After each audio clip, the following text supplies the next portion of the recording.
Hola a todos y bienvenidos a Money and Markets. Siempre es un gusto estar cada semana discutiendo y charlando sobre mercados, sobre macroeconomía, sobre geopolítica. Hoy tenemos un programa fantástico con Pablo Gil, con Gustavo Martínez, con José Ramón Riera y espero que os guste mucho.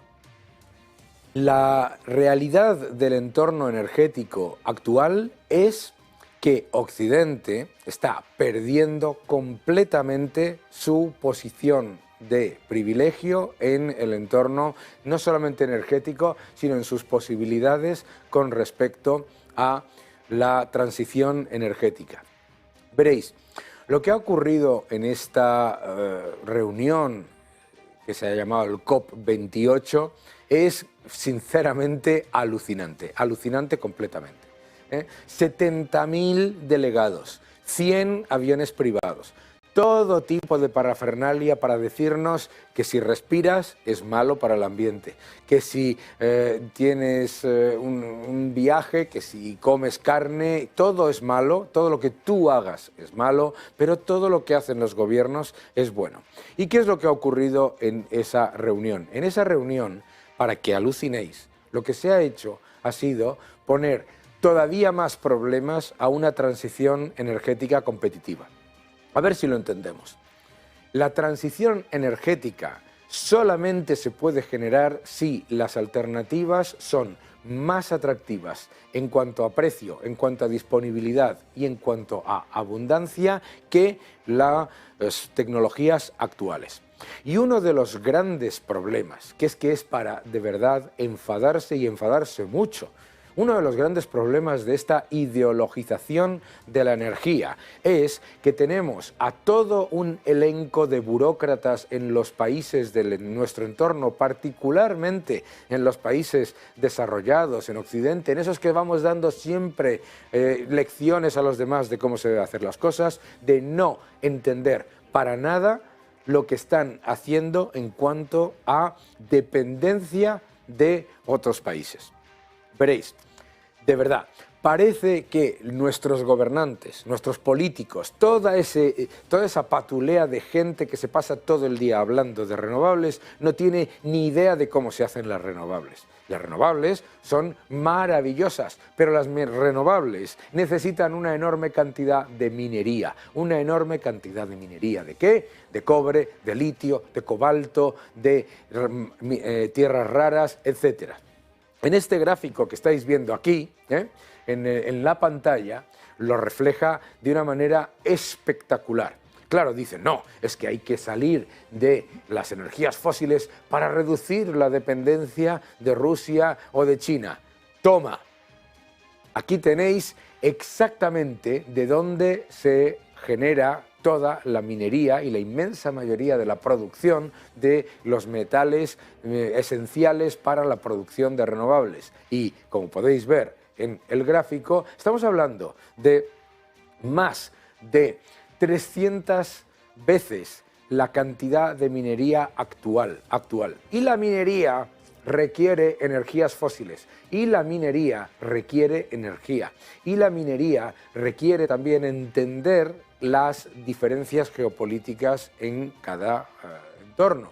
Y significa que esa transición energética que nos están intentando decir supone muchísima mayor dependencia de China, muchísima más dependencia de China, ojo, y también mayor dependencia de Rusia. Veréis, mirad, es que lo primero que hay que entender es que hablar de dependencia y no dependencia en energía es un constructo puramente político que no tiene ningún sentido. No existe ninguna transición energética que no se dé desde la cooperación global en la que los recursos de unos países se pongan en marcha junto con la tecnología de otros. Eso es una transición energética competitiva que aprovecha la mejora de los precios para que los ciudadanos tengan acceso a energía abundante y a la vez más limpia y por supuesto más barata. ¿Cuál es el problema? Que los gobiernos están haciendo lo contrario, que los gobiernos que se ponen la etiqueta verde están haciendo lo contrario, porque no quieren entender, no es que no quieran entender, lo entienden perfectamente, te quieren vender que ellos son la solución a los problemas que ellos han creado. Primero, claro, intentar introducir una solución 100% renovable para Europa no tiene ningún sentido en un entorno en el que además los gobiernos se lucran con la contaminación, porque las emisiones de CO2 se pagan, ¿y se pagan con qué? Con un impuesto. Ese impuesto lleva a que los países de la Unión Europea hayan recaudado más de 22.000 millones de euros el año pasado. 22.000 millones de euros no se recaudan fácilmente en la Unión Europea. Es importante entender que se va a necesitar muchísima más minería.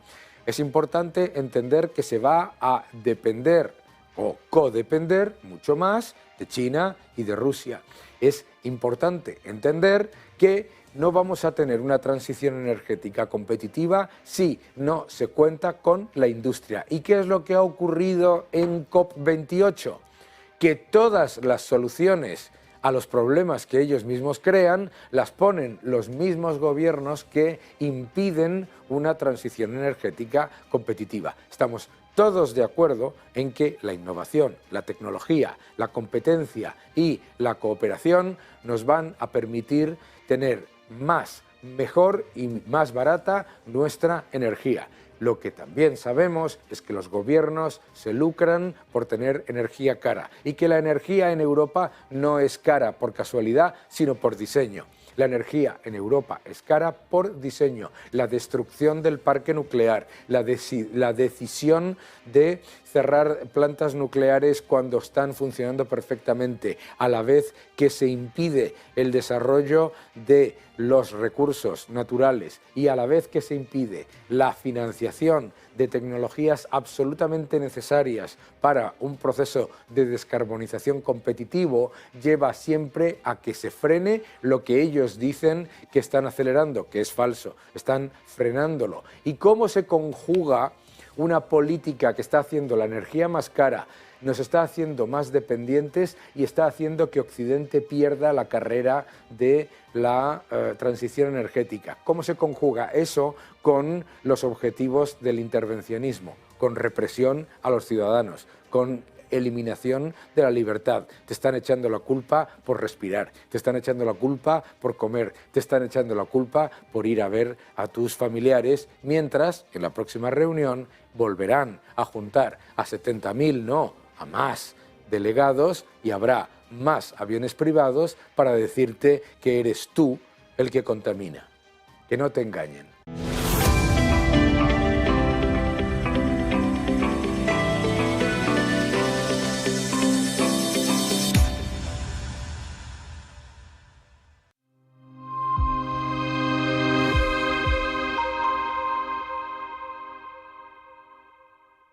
Desde Negocios Televisión y en la Bolsa de Madrid os deseamos feliz Navidad. Hola, soy Daniel Lacalle desde Money and Markets. Os deseamos una muy feliz Navidad. Seguro que 2024 nos trae muchas más, que nos pille bien informados en Negocios Televisión. Felices fiestas. Bueno, desde Admirals enviar un abrazo y un saludo a todos los compañeros y amigos de Negocios Televisión. Desearos felices fiestas. Y lo más importante de todo, por un 2024 con muchísimas plusvalías. Quiero desearos a todos los amigos de Negocios Televisión que el año 2024 que viene venga cargado de paz, de alegría, de bondad y de trabajo para todos.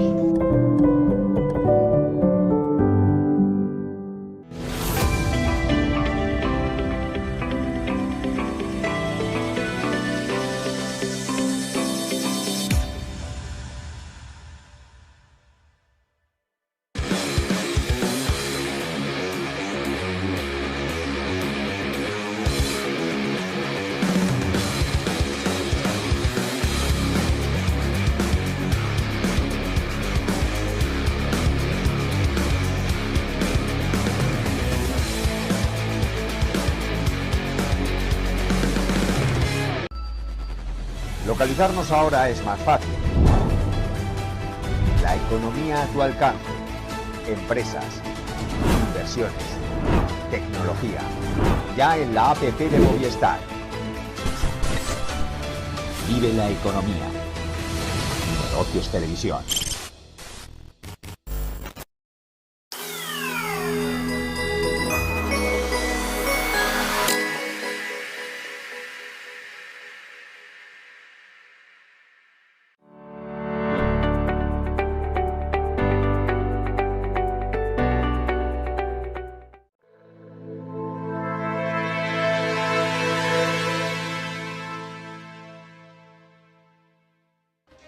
Pues estamos de vuelta en Money and Markets y para hablar de markets con mi querido amigo Gustavo Martínez. Bienvenido a tu casa como siempre. Muchas gracias. ¿Qué tal? Muy bien, la verdad. Fenomenal. Oye, nuevos máximos de las bolsas. Hemos visto una euforia poco contenida, diría yo, porque además hemos visto una fuerte revalorización prácticamente de todos los índices con las expectativas de bajadas de tipos, ¿no? ¿Cómo ves la situación en general, ¿no? A partir de ahí, y cuáles son los elementos que debería prestar atención el inversor de cara a los próximos meses? Bueno, Daniel, la verdad es que esa es la pregunta del millón, ¿no? Yo creo que los mercados han reaccionado estos últimos años a los acontecimientos de lo que iba a hacer la Reserva Federal y previo pues tenían el foco puesto en el proceso inflacionario. No les preocupa tanto la inflación, sino cómo va a actuar la Reserva Federal con respecto a la inflación. Y vimos el otro día la decisión de tipos de interés de la Reserva Federal que por tercer trimestre consecutivo se pausaban, se mantenían estables en el rango del 5,25 y 5,5%. Pero, ¿cuál fue la sorpresa? Que a los pocos minutos salió el famoso gráfico de puntos, el dot plot de la FED, en el cual los comisarios de la FED creían o anticipaban que podía haber 3 bajadas de tipos de interés con respecto a lo que el mercado había descontado, que había descontado 1 o 2 bajadas. Y esto fue pues música celestial para los mercados, que inmediatamente al conocer la noticia pues se dirigieron hacia máximos, puesto que no estaba descontado en el precio. Y es probable que entonces la Reserva Federal tenga los tipos de interés el año que viene en el torno del 4,5%, ¿no? Los tipos de interés el año que viene al 4,5% y un mercado en máximos, ¿qué deja para los inversores? ¿Qué nos deja? ¿Qué hacemos? Porque vamos a apostar por expansión de múltiplos o... ¿Qué es lo que nos vamos a encontrar? Pues esa es una buena pregunta, porque la realidad es que, al contrario de lo que se piensa, cuanto más suben los mercados, más difícil es encontrar oportunidades de cosas que están baratas. Y lo has dicho tú antes, ¿no? Prácticamente todos los índices están en máximos históricos, la larga duración y todos los activos de larga duración están cotizando a múltiplos exagerados, el Nasdaq otra vez arriba del todo, ¿no? Y yo creo que eso al final pues es otra vez consecuencia de que los bancos centrales están detrás dopando el mercado y es peligroso, ¿no? Sobre todo para aquellas empresas que no justifican sus precios por sus fundamentales, ¿no? Hemos tenido una época en la que ha habido muy buenas oportunidades en valor, pero en los últimos 2 meses en particular, en el último mes, las empresas, digamos, que estaban rezagadas, han tenido revalorizaciones hasta del 25, 30, 35% en algunos casos. ¿Dónde crees que si hay algún sector o algún lugar donde merezca la pena buscar valor? Yo sigo pensando que siga habiendo muchísimo valor bueno, lo he dicho aquí reiteradas veces y yo creo que peco de repetirme, pero es que no puedo hacer otra cosa, ¿no? Yo creo que el oro sigue siendo una apuesta clara, sobre todo no tanto el oro como sus océanos, aquellos que son productores de oro. Las empresas mineras de petróleo. Sí, las empresas mineras de oro. Petróleo, digo, de oro. Pero haces bien en establecer la analogía porque son iguales. Y hace 2 o 3 años pasó lo mismo con las empresas de petróleo, que el petróleo estaba en 110, 120 dólares el barril y las productoras de petróleo estaban muy por debajo y luego multiplicaron por 2 y por 3, ¿no? Sí. Y las mineras de oro pues siguen sin tirar. Claro. Con un oro que está prácticamente en 2.040 dólares la onza y que apunta a seguir tirando, ¿no? Porque está subiendo por formación de tipos de interés reales negativos y yo creo que ahí es donde debe estar el foco. Yo creo que ahí hay bastante valor y luego es verdad que empresas del tipo value investing pues yo creo que van a generar fuertes revalorizaciones en los próximos años porque yo creo, Daniel, que se está pasando el mercado de optimismo. porque está descontando. Ahora mismo los índices están cotizando en máximos históricos. Esto significa que están cotizando como cuando estaban en pleno rendimiento. Las quantitative easing, es decir, cuando se estaban inyectando 100.000 millones de dólares todos los meses en el mercado, más tipos de interés al 0%. Pero es que esta situación no es la que teníamos años atrás, con lo cual ahí yo creo que hay un exceso de exageración y yo creo que hay muchísimo dinero que no tiene que estar y que va a ir a las empresas que realmente están baratas, ¿no? Sí. Uno de los índices que lo ha hecho peor, vamos, con mucho, de los que peor lo ha hecho ha sido el chino. Sí, el chino. Sin embargo, yo siempre le digo a la gente mucho cuidado, que no es lo mismo empresas que tengan oportunidad, que tengan valoraciones baratas, etcétera, con empresas que son caras pero parecen baratas, ¿no? Las trampas de valor. ¿Cuáles son los riesgos que hay ahora mismo más grandes en trampas de valor en la bolsa en general? Pues yo creo que hay muchísimos más riesgos ahora cuando los mercados son alcistas y además pues tienes los bancos centrales detrás, pero es muy importante lo que apuntas. No porque haya caído algo está barato, es que hay que analizarlo más y hay que ser muy riguroso con ello. Yo entiendo que hay muchísima gente que recomendó China hace un año y pico y vender Estados Unidos y resulta que se ha cumplido lo contrario. Es que Estados Unidos te sube un 20% y China te cae un 20%. Es decir, tienes un coste de oportunidad un 40%. Y 40% recuperar... un 40% más el 4% que te ha costado el dinero. Efectivamente, más el 4% de inflación que te ha costado el dinero. Claro, o sea, claro. Yo creo que porque haya caído algo mucho y decir, bueno, es que ves un gráfico de China y efectivamente la pendiente es muy negativa, pero es que China tiene muchos problemas y entender una empresa china no es fácil y con toda la regulación que hay allí, ¿no? Es muy complicado decir hasta aquí se ha llegado en cuanto a valoración, igual que con una empresa norteamericana o con una empresa europea. No Exactamente. No es lo mismo. Por terminar, acaba de terminar la conferencia esta del COP28, se acaban todo tipo de acuerdos, etcétera, etcétera. Hay un sector que lo ha hecho fatal este año, que ha sido el de las eléctricas y las renovables en general, ¿no? ¿Tú crees que ahí hay una oportunidad o también ahí es...?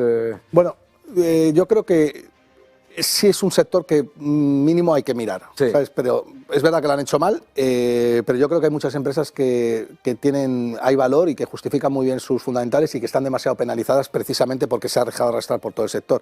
Y Daniel, donde tenemos que buscar siempre es, tenemos que intentar hallar valor en aquello que más ha caído, no porque eso signifique que esté barato, sino porque potencialmente es más probable que esté barato, que no aquello que está subiendo. Así donde hay que mirar es ahí, y luego puedes encontrar que sea una trampa de valor o no, pero desde luego es ahí donde hay que prestarle más atención en este entorno complicado. Vamos a tener revisión de las estimaciones de crecimiento, probablemente volverán a ser a la baja. Crecimiento a la baja, bolsas al alza y expectativa de bajada de tipos. Cuando ¿tú crees que el mercado es demasiado complaciente con la idea de que se van a bajar tipos sin que haya recesión? Sí, yo creo que al mercado no le importa tanto la recesión como cómo actúa la Reserva Federal frente a la recesión. De hecho, tampoco le importa demasiado la inflación, ni que las empresas crecieran en términos nominales y no reales, es decir, beneficios crecientes por inflación. No, lo que le importa al mercado, sobre todo ese mercado cortoplacista que tiene mucha drogodependencia con respecto a la FED, es qué va a hacer la Reserva Federal, porque en función de lo que vaya a hacer la Reserva Federal voy a actuar yo, pero ese es un error de inversión, porque lo que tiene que hacer un buen inversor es anticiparse a dónde va a ir el dinero, no ir detrás de él, ¿no? Claro que sí, claro que sí. Anticiparse a dónde va el dinero, no seguirlo, es beta chasing, que se llamaba, hay que tener mucho cuidado con ello. Muchísimas gracias, Gustavo, gracias por venir a Money and Markets y ya sabes, estás en tu casa. Gracias a ti, Daniel.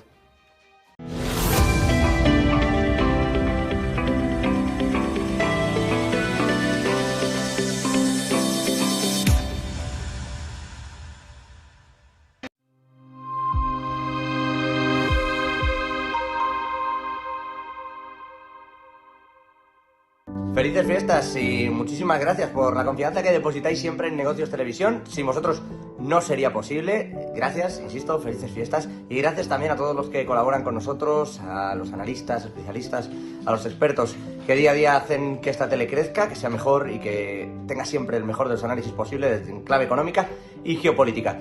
Pasad una feliz fiesta rodeado de los vuestros. Os deseo una muy feliz Navidad a todos y os mando un abrazo de parte de todo el equipo de VIC España. Gracias.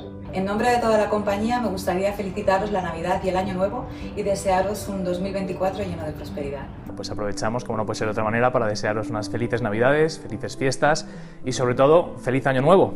De cara al año que viene esperamos que tengáis un año excelente de buenas inversiones y si pueden ser inmobiliarias, mejor. De parte de todo el equipo de Quister España os deseamos unas felices Navidades y un feliz Año Nuevo cargado de salud, nuevos propósitos y felicidad. Y que puedan celebrar estos santos días en paz y les traiga también la prosperidad con sus familias. Hasta pronto.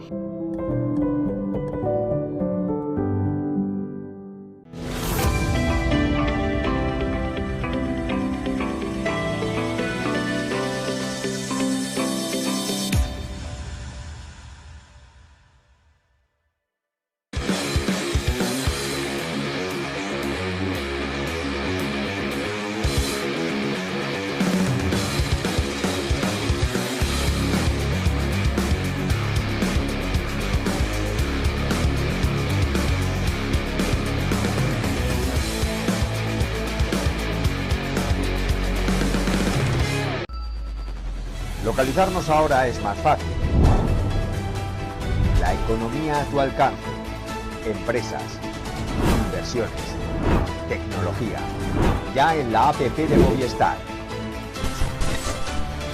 Vive la economía. Negocios Televisión.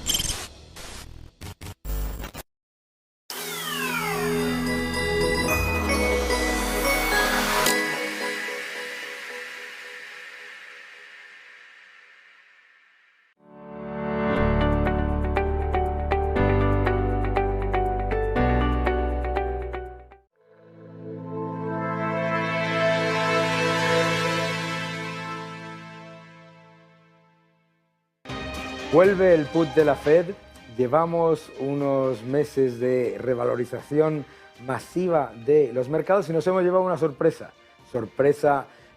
con las expectativas de bajadas de tipos, tanto por parte de la Reserva Federal como del Banco Central Europeo, probablemente el Banco de Inglaterra también, cuidado al Banco de Inglaterra que no tiene tan fácil la decisión.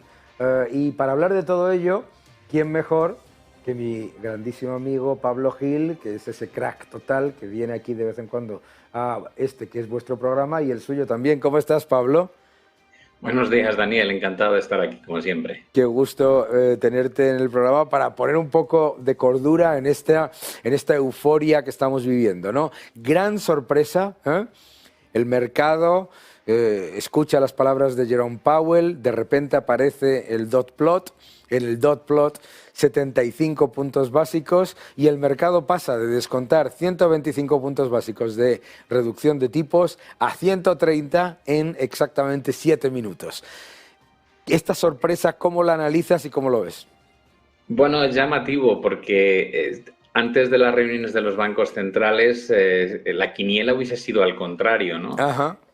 Estados Unidos tiene todavía un ritmo de crecimiento sólido, el consumidor aguanta, la tasa de desempleo sigue en mínimos, ya sabemos que es un indicador retardado, pero bueno, hablan de ello continuamente.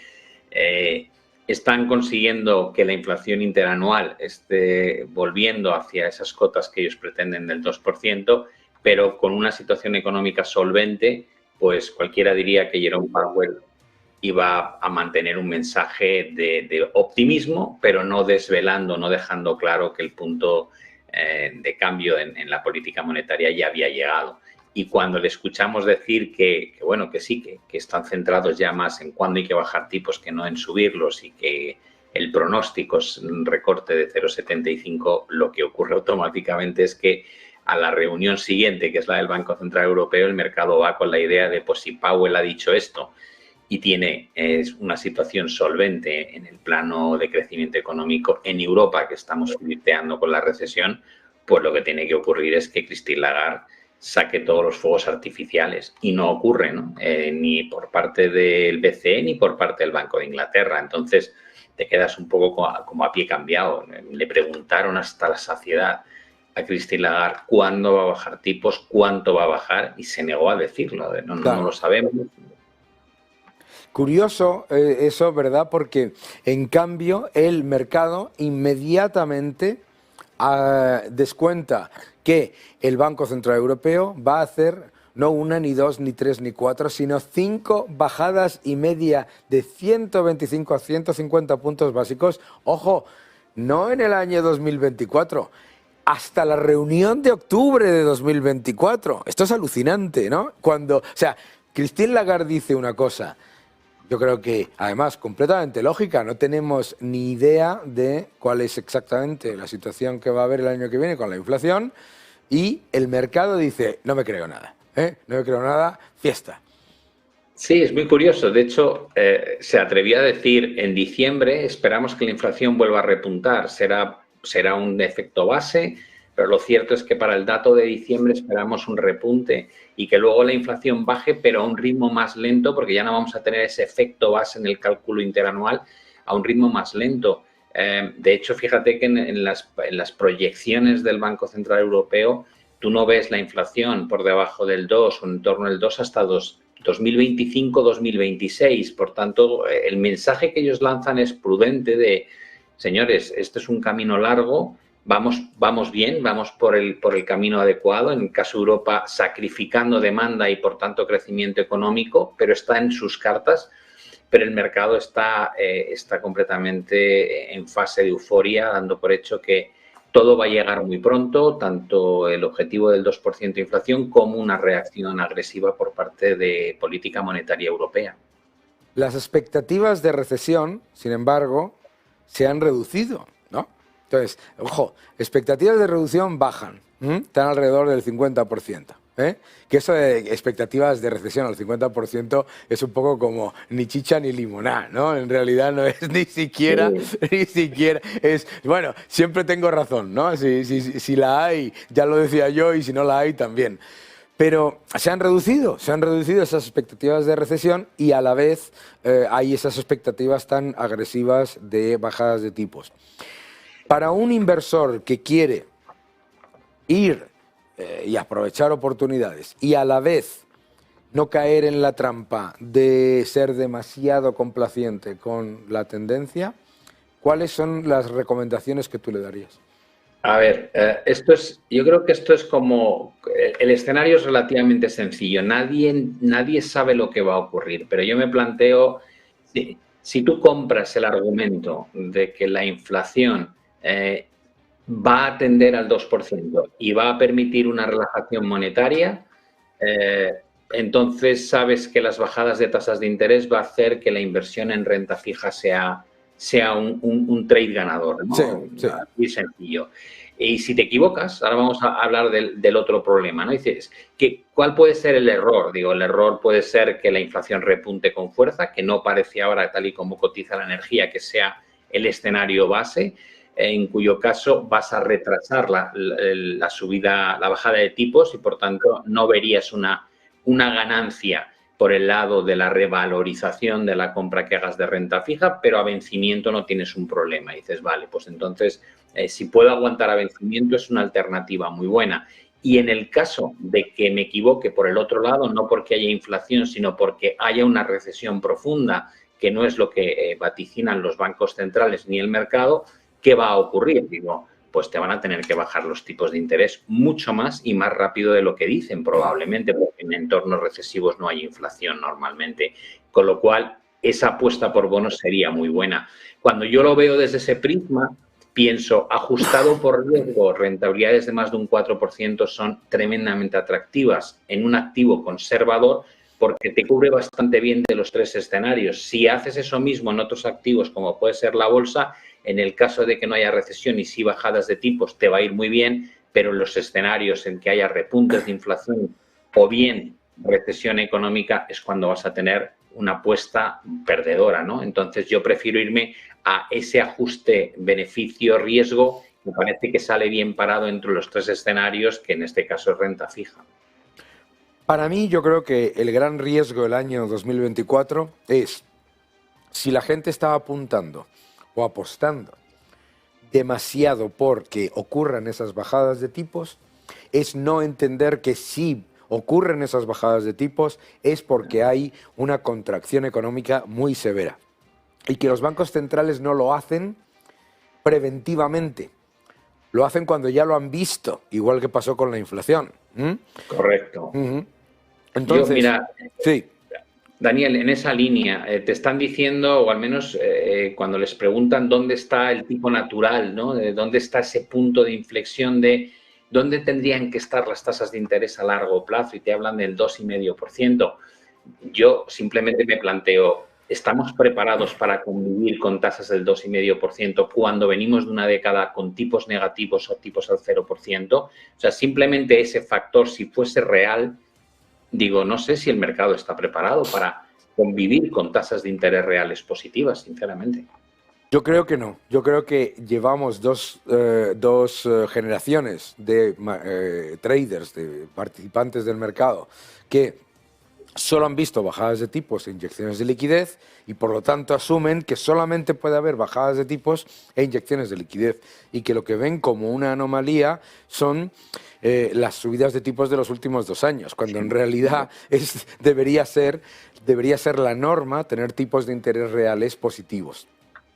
La apuesta por renta fija que tú comentabas en el otro programa que charlamos se mantiene.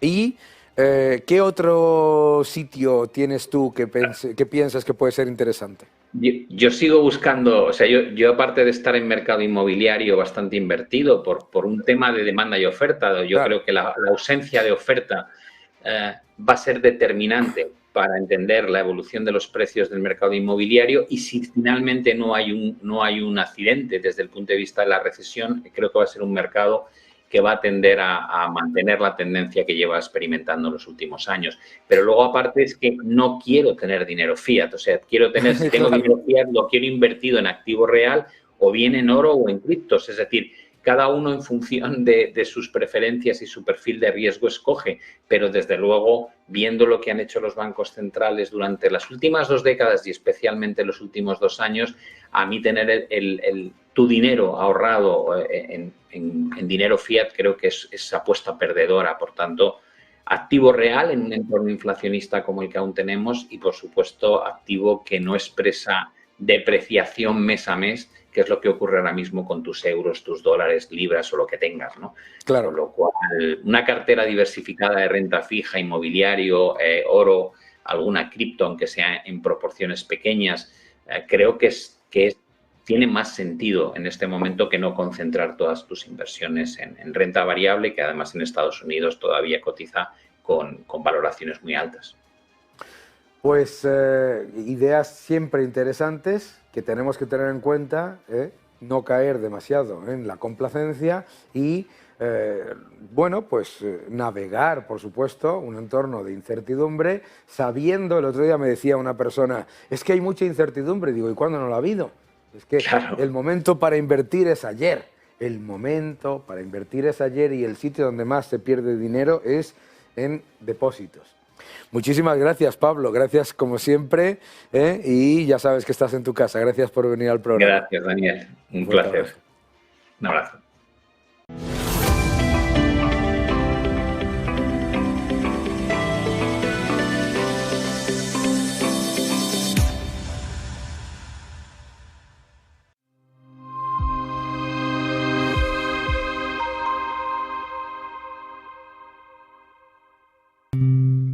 No hay mayor suerte que la de tenernos. 22 de diciembre, sorteo de Lotería de Navidad, el sorteo que nos une.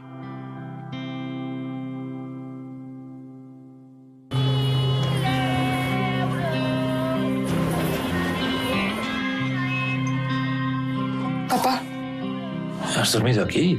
Perdona por lo de ayer, no... No te preocupes. ¿Sabes? Al final conseguí el 10º. ¿El 10º? El 10º es para esto.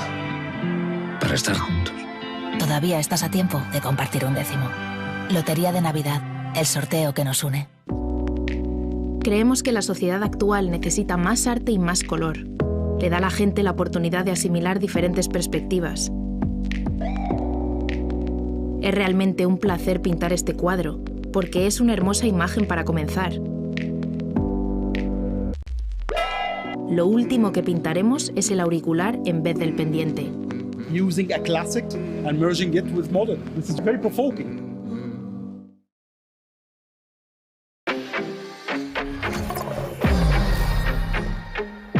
¿Quieres invertir en bolsa? Déjame enseñarte algo. Él es Guille, compra acciones de empresas de videojuegos. Y él es Javier, invierte en acciones del mundo del motor. Y ella es... ¿Pero cuál es la comisión? 0 comisión. Abre tu cuenta de cliente totalmente online, invierte en acciones y fondos cotizados sin comisiones hasta 100.000 euros al mes. ¿Y tú? ¿En qué vas a invertir?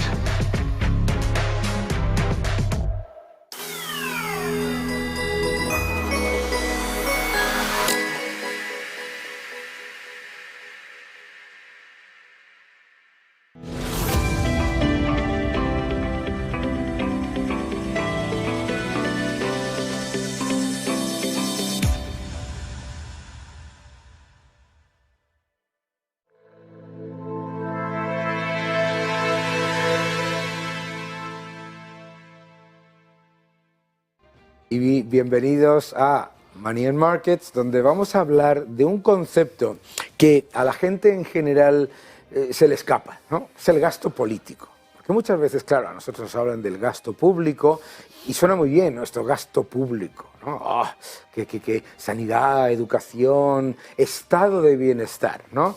Y claro, nos olvidamos a veces de lo que es el bienestar del Estado. Bienestar del Estado, ¿eh? Decía Thomas Sowell que siempre nos dicen que no nos podemos pagar la educación y la sanidad, pero sí la educación, la sanidad y una gigantesca burocracia que la gestione. Y claro, ese gasto político en España se ha disparado con el gobierno de Sánchez.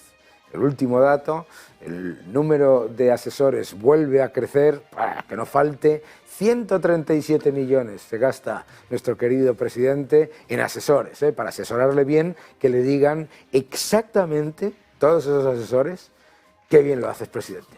José Ramón Riera, ¿cómo estás? Me parece que acabas de definir perfectamente la diferencia entre estado de bienestar o economía del bienestar. Porque son dos cosas que debemos de ir aclarándole poco a poco a la sociedad.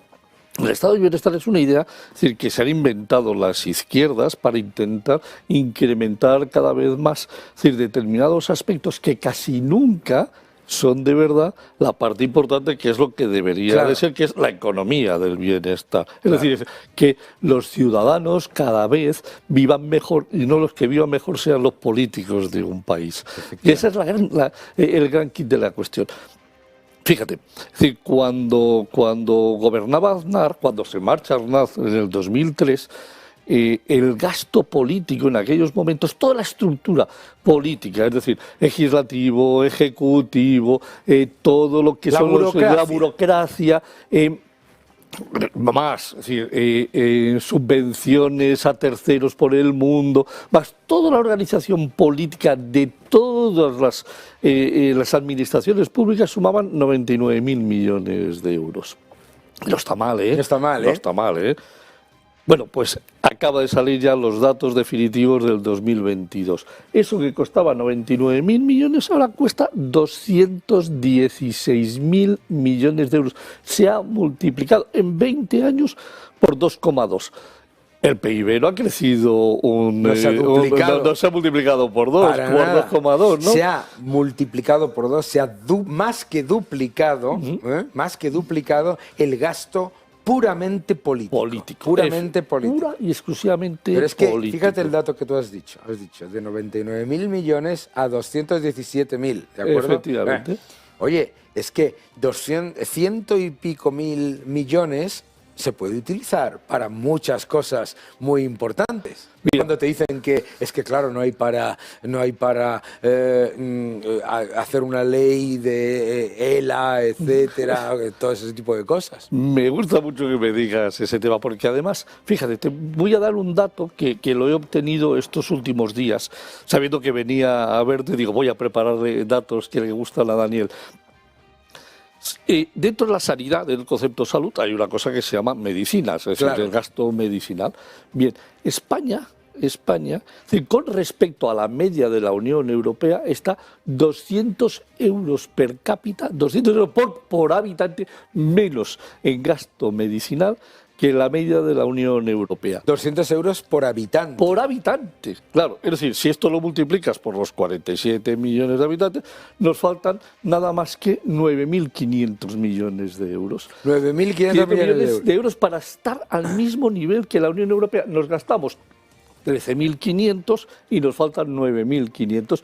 Si nos gastásemos 23.000 millones, dedicásemos a medicinas 23.000 millones de euros, estaríamos en la media de la Unión Europea.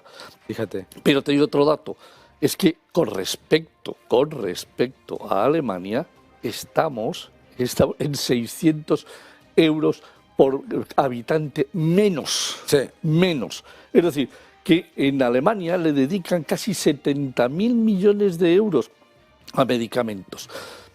¿Y por qué te cuento esto? Mira, hay una cosa que en la medicina se llaman medicamentos, es decir, de muy difícil, o sea, es decir, que solo existe un laboratorio que los tiene. Sí, ¿vale? sí. Bien, es decir, la Agencia Europea del Medicamento conoce que existen 202 medicamentos de este estilo, tiene homologados 180 y España, a través de la Agencia Española del Medicamento, solo financiamos el 39% de esos medicamentos. Por eso, cuando hablas del ELA, es decir, hay muchos medicamentos que no están autorizados todavía, Sí. es decir, y claro, por eso nos gastamos tan Claro, poco. funciona literalmente como un freno. Efectivamente. Pero si esto le añades, si esto le sumas atención primaria, todo el mundo sabe que la atención primaria en medicina es la clave precisamente para no pasar a la hospitalaria. Con una magnífica atención primaria podrías reducir muchas veces el gasto hospitalario. Bueno, pues estamos también 300 euros por debajo de media de la Unión 300 Europea. euros per cápita. Per cápita, Sí, per cápita. Es decir, que si multiplicas por los 47 millones, pues claro, estás hablando de casi 15.000 millones. ¿Por qué no dedicamos ese dinero? Porque no podemos. ¿Y por qué no podemos? Porque tenemos 216.000 millones de gasto político que si le quitásemos, ojo, solo con quitarle los 16.000 millones podríamos pagar, estar como la media europea en el tema de atención primaria. Sí, eso Y a gasto igual. Exactamente, manteniendo el mismo gasto. Y si le quitásemos otros 9.000 millones, Claro. que significa dejarlo en 190.000 millones el gasto político, nuestra salud, la salud del país, dos de los tres conceptos más importantes estaría en la media de la Unión Europea. Claro. En la media. Claro. Es decir, no es que fuésemos el país más importante, no.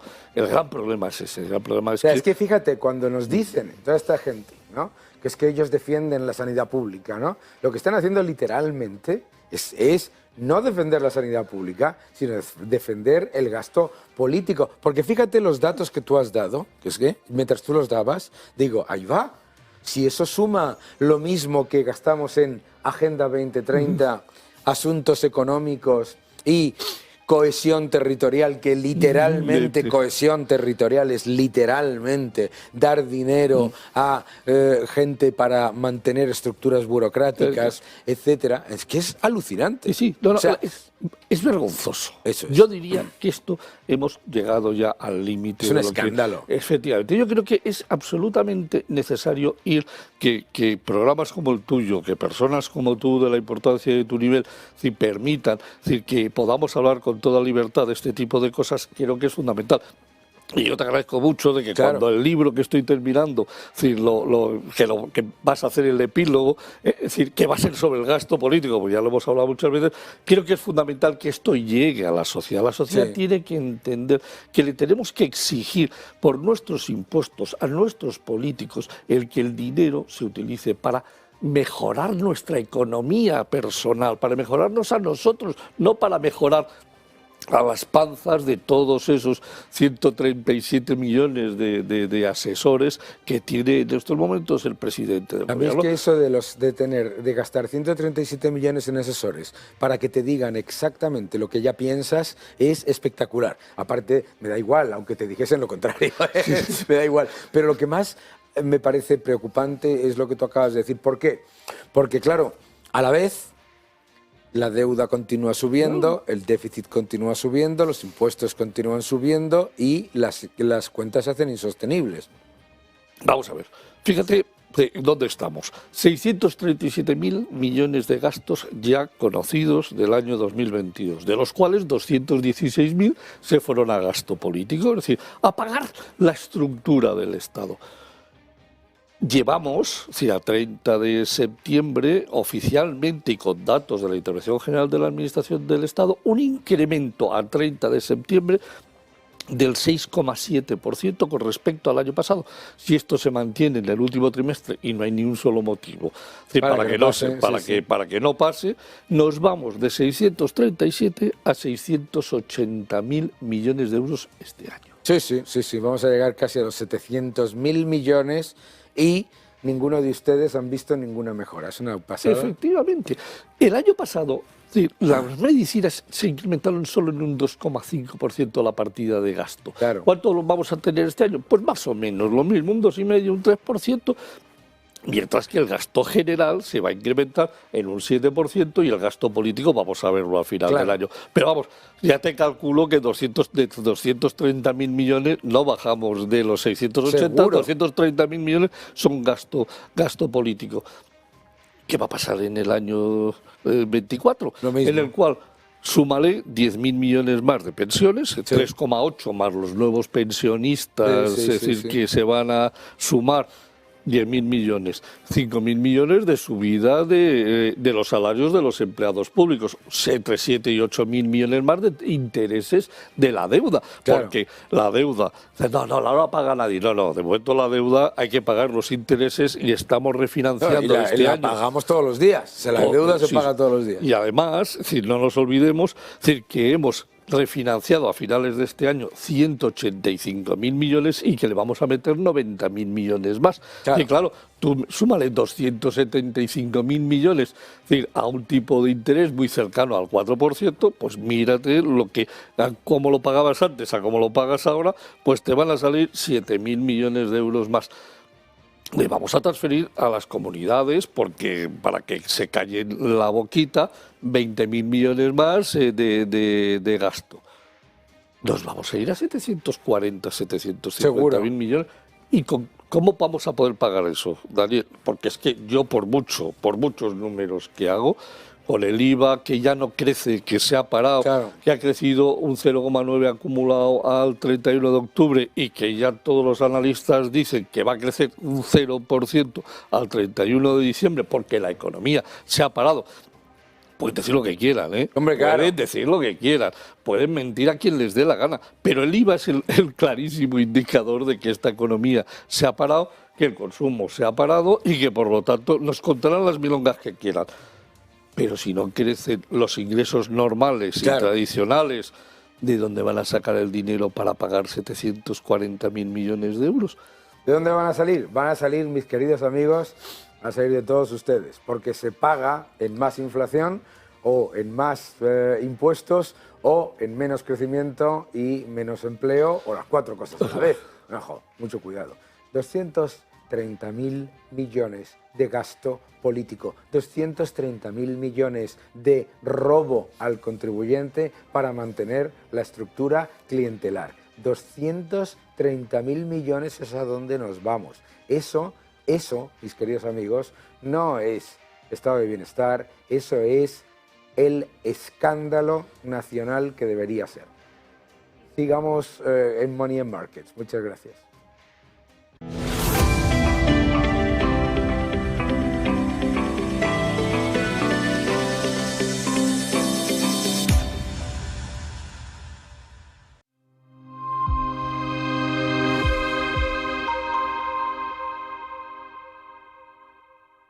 Desde Negocios Televisión queremos desearles feliz Navidad, también próspero año nuevo y darles las gracias también por siempre estar con nosotros. Y gracias también a quienes nos acompañan aquí todos los días, los expertos, los analistas, los que hacen posible que Negocios Televisión sea lo que es a día de hoy. Despedimos un año que al acabar el anterior, en lo económico parecía que iba a ser bastante malo, en lo financiero de transición y en lo geopolítico de esperanza. Os deseo una feliz Navidad y un próspero año nuevo. Amigos, os deseo una muy feliz Navidad, que disfrutéis mucho de la entrada del año nuevo y que 2024 esté lleno de grandes negocios para vosotros. ¡Felices fiestas! Un saludo para todos los amigos de ese éxito comunicativo. Feliz Navidad y Año Nuevo para todos. Feliz Navidad y próspero Año Nuevo a los 900.000 suscriptores de Televisión Negocios y a todos aquellos otros que nos ven. A todos los espectadores de Negocios Televisión, espero que pasen unas felices fiestas, una muy feliz Navidad.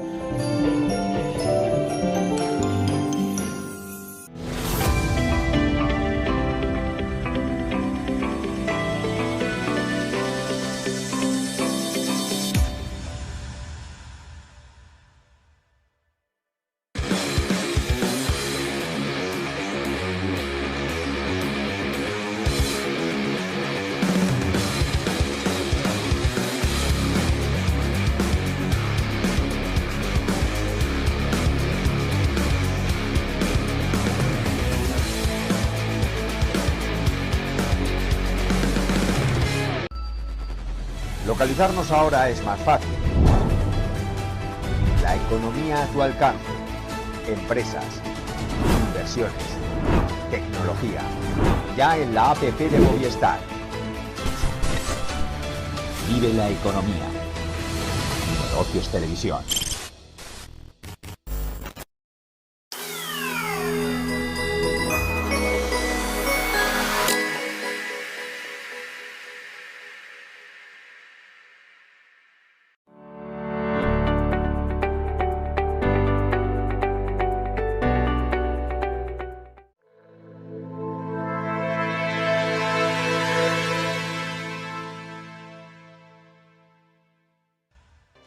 Vamos a cerrar este programa de Money in Markets de lujo, en el que hemos hablado de gasto político, hemos hablado de mercados, hemos hablado de tipos de interés, con los gráficos de la semana. Vamos a ver algunos de los gráficos que consideramos más interesantes.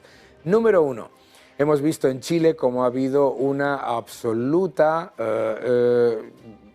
debacle con el tema de la Constitución. En Latinoamérica lo que estamos viendo ahora mismo es un entorno muy preocupante.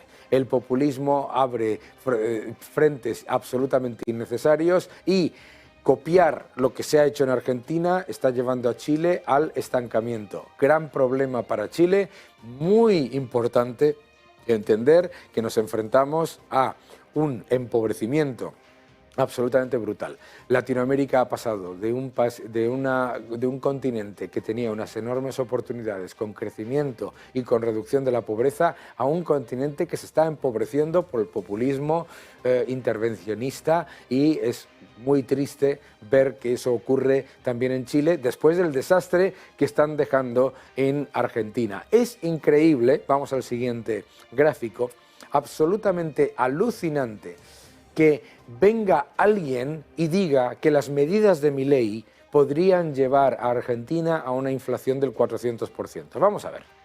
Lo que está pasando en Argentina no tiene absolutamente nada que ver con Milei y todo que ver con la herencia del peor nivel de herencia que ha podido recibir un gobierno jamás. Empecemos. Un banco central quebrado, completa y absolutamente quebrado, con reservas netas negativas. Una moneda fallida, con 15 tipos de cambio, todos falsos, con un agujero cambiario de más del 100% con respecto al tipo oficial del peso y la realidad de lo que es esa moneda fallida. Adicionalmente, con una economía en barrena, con la exportación destruida, tienen déficit comercial, un país que debería estar exportando. Y encima un enorme déficit fiscal por ese gasto político absolutamente aberrante.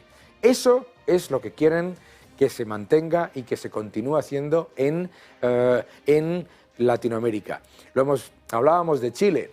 Lo que ha hecho el populismo en Chile es convertir a una economía que estaba en crecimiento en una economía en estancamiento, centrada en una aberración y una ridiculez innecesaria, que es que hay que cambiar la Constitución y poner tonterías en la Constitución en vez de dedicarse a generar crecimiento y reducción de la pobreza, que era el gran éxito de Chile. Lo que está pasando en Argentina no es culpa de Milei ni de sus medidas, es culpa de una herencia absolutamente envenenada del peronismo. Vamos al siguiente gráfico, en el que lo que veréis es precisamente el entorno tan absolutamente negativo que tiene la economía de Latinoamérica. Fijaos, El crecimiento económico en Latinoamérica es pobrísimo, absolutamente pobre, mucho peor que las de las economías emergentes y por debajo de la media mundial. De nuevo, el populismo totalitario lo que ha llevado es a Latinoamérica a quedarse en la cola de todo. Claro, vosotros veis ahí y decís, oye, pero bueno, pero fíjate, si hay países que están creciendo relativamente bien. Ojo con eso, porque claro, uno de ellos es uno que ha perdido más de un 80% de Producto Interior Bruto, que es Venezuela, es decir, no crece, rebota. Vamos al siguiente gráfico. Hablábamos en el gráfico anterior, habéis visto cuál era el país que entra en barrena en el año 2023 y el año 2024 y que ya estaba en barrena en crecimiento económico, Argentina. Y ojo, aquí los de la economía social, que es lo que dejan una de las mayores tasas de desempleo también de toda Latinoamérica. El populismo, fijaos, el populismo intervencionista lo que hace, empobrecer a todo el mundo y dejarles sin trabajo. Fíjate, esos son los derechos que les da. Claro, la tasa de desempleo en Latinoamérica es absolutamente alucinante, pero si vas país por país, es que lo que estamos viendo adicionalmente es que cada vez que llega uno de estos del socialismo del siglo XXI, todos estos del Grupo de Puebla, etcétera, lo que llevan es a la ruina y al paro a los ciudadanos que les votan inconscientemente.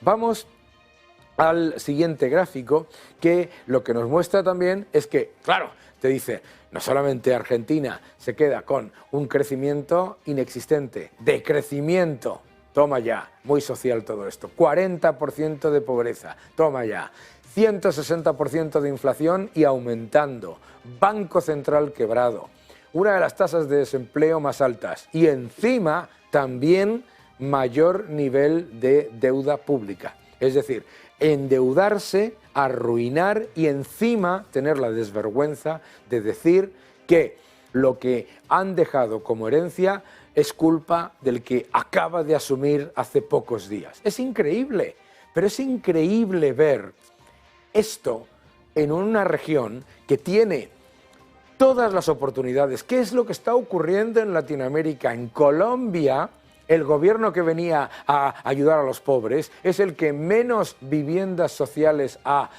creado en los meses de mandato de todos los que estaban antes. Es un gobierno que está dejando al país en la ruina de nuevo, haciendo siempre lo mismo, porque lo que está haciendo el populismo del socialismo del siglo XXI en Latinoamérica es endeudar, empobrecer, arruinar y hacer que la región pierda todavía más puestos, que se enfrenta a una década perdida.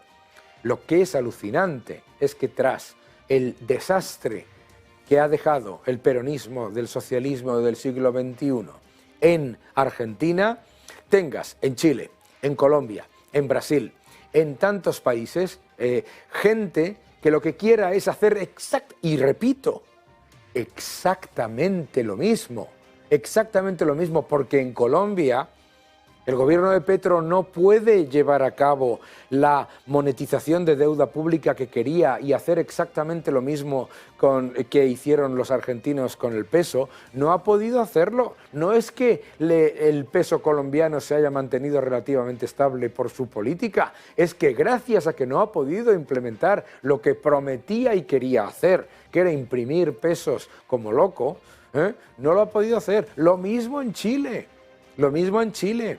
Es que es muy importante entender esto, que lo que les ha salvado de estar todavía peor a las economías gestionadas por este socialismo del siglo XXI, que es igual que el del siglo XIX, por otro lado, no hay ninguna novedad, lo único que les ha salvado ha sido no poder implementar su política monetaria destructiva de imprimir, entre comillas, para el pueblo, que en realidad es destruir la moneda para el gobierno, que es el que se enriquece.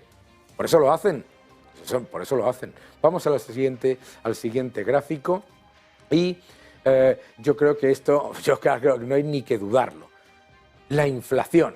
Porque atención a lo que hemos estado viendo. Hemos visto crecimiento económico muy por debajo del potencial. alto desempleo, un nivel de deuda pública absolutamente inasumible y encima destruir el poder adquisitivo de la moneda, dejando a los ciudadanos más pobres. Eso es el socialismo del siglo XXI, eso ha sido el peronismo en Argentina. Fijaos lo que han hecho, han conseguido que la inflación interanual esperada para el año 2024 en Argentina sea superior a la de Venezuela después del desastre que han llevado a cabo los venezolanos. Y ante el desastre generado por los argentinos y los venezolanos con esa política monetaria inclusiva le llaman. Con eso, ¿qué es lo que querían hacer en Colombia? ¿Qué es lo que querían hacer en Chile? Exactamente lo mismo, monetizar toda la deuda pública. ¿Para qué? Porque, a ver si lo entendéis, ¿son tontos? No. ¿Por qué se hace esto? ¿Por qué se lleva a cabo un proceso inflacionista de este calibre? Por una sencilla razón. Es la mejor manera de expropiar la riqueza de un país sin que te des cuenta. La destrucción del poder adquisitivo de la moneda es en realidad un proceso gradual de nacionalización de la economía que lo que hace es, empobreciendo a todo el mundo, hace mucho más poderoso al gobierno, porque es el que absorbe todos los recursos y todas las reservas de la economía y luego se mantiene teniendo a toda una población secuestrada, cliente, rehén. Eso es el socialismo del siglo XXI. El socialismo del siglo XXI ha dejado a Latinoamérica como un erial y lo que queda, desafortunadamente, en Brasil, en Colombia, en Chile, etcétera, es muy preocupante, muy preocupante. Una década perdida no es solamente el riesgo, sino inflación, deuda, pobreza, desempleo y bajo crecimiento. Vamos al siguiente gráfico y no podemos olvidar que antes hemos comentado el desastre energético de la política de la COP28, además aplaudida por los gobiernos latinoamericanos populistas que se van a llevar encima el desastre que estáis viendo en esta pantalla, que es la caída no solamente del precio del petróleo, no solamente de las commodities en general, sino la caída también de los metales esenciales para las energías renovables, es decir, la destrucción también de las oportunidades si decidiesen, que no lo están haciendo tampoco, desarrollar sus recursos para la transición energética. Es decir, empobrecimiento. Eso es a lo que nos enfrentamos. A lo que nos enfrentamos en Latinoamérica, mis queridos amigos, es empobrecimiento en el que los gobiernos saben que cuando hacen más pobre a la gente, lo que están creando son clientes rehenes. El socialismo siempre se preocupa mucho por los pobres. ¿Por qué? Porque vive de ellos y por eso crea millones de ellos cada año. Cerramos este programa de Money and Markets y con un deseo de una muy feliz Navidad, que nos quitemos de encima la lacra de este populismo del socialismo del siglo XXI, que Latinoamérica vuelva a crecer como merece y atraer inversión y atraer prosperidad y que lo mismo ocurra en España y los países de nuestro entorno. Muy feliz Navidad a todos y sigan defendiendo la libertad.